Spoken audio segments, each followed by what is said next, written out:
गोजोननाय थाबाय गोजोननाय मोनदों गुबुन जायगायाव जानायनिख्रुइ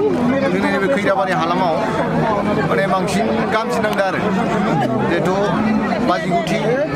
बर' साहित्य सभाया जोंनि नैबे खैराबारि दावहारु फोथाराव जागासिनो दं दिनै नैथि सान आरो जोंनि बुहुमनि गोबां जायगायावनो बर' फिसाफ्रा दङ आरो मोनफ्रोमबो जायगानिफ्रायनो बांलादेश नेपाल भुटान आरो जोंनि भारतनि सिङाव थानाय मोनफ्रोमबो रायजोनिफ्राय जोंनि बर' फिसाफ्रा फैदों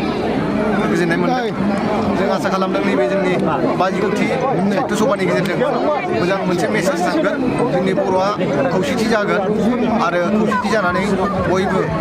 गोजोनै खामानि मावलांगोन जोंनि बर' हारिनि जौगानायनि माखासे बिथिङाव मावनो गोनां खामानि दं जाहाथे रावबो एना एनि जायालाबासिनो बयबो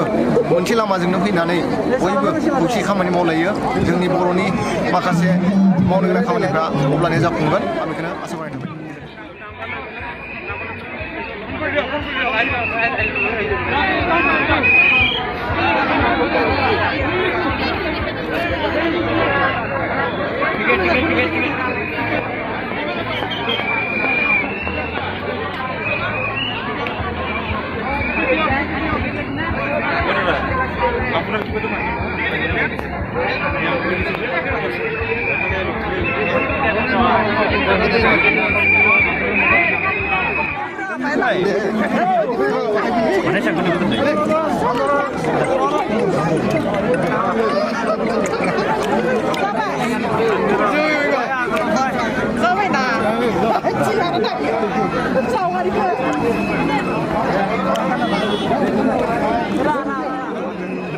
खालामनाय थाबाय